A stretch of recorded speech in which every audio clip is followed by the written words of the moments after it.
Hello बच्चों, let's read the question. The question says that what is the need for a step up and step down transformers at various stages of power transmission.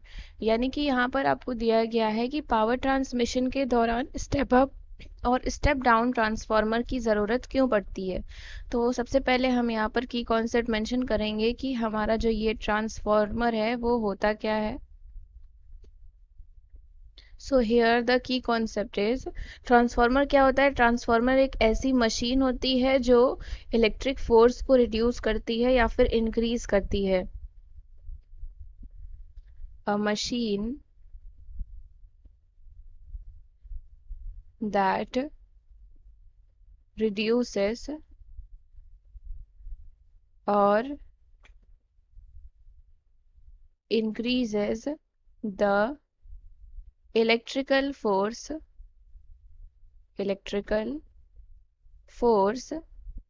that a piece of electrical equipment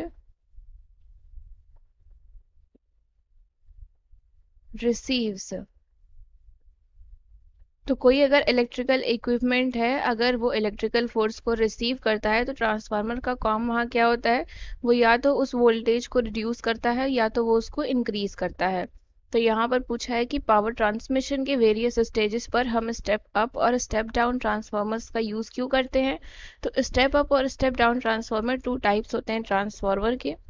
तो transmission के दौरान क्या होता है, सबसे पहले हम ये जानते हैं इलेक्ट्रिसिटी जो होती है वो दो तरीके से प्रोड्यूस की जाती है। सबसे पहला कि या तो हम ट्रेडिशनल पावर प्लांट को जनरेटर में कन्वर्ट कर दें या फिर हम किसी और प्रोसेस से इलेक्ट्रिसिटी जनरेट करें।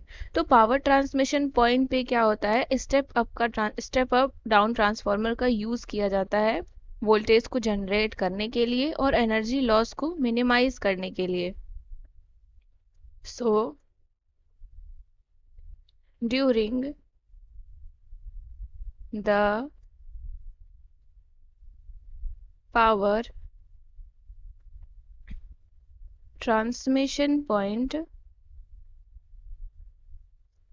step up, down transformers are used to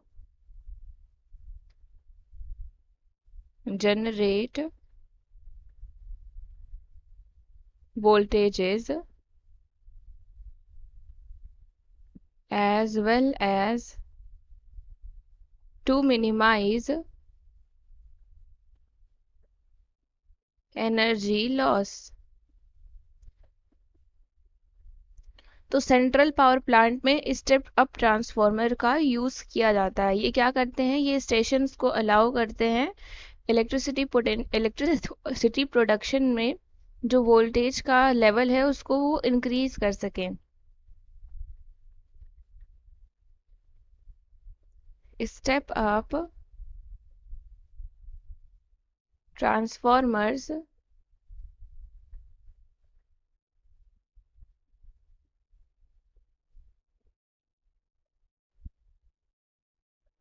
allows the station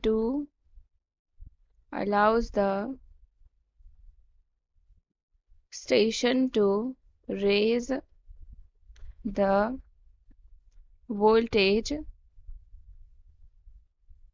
to the required level of electricity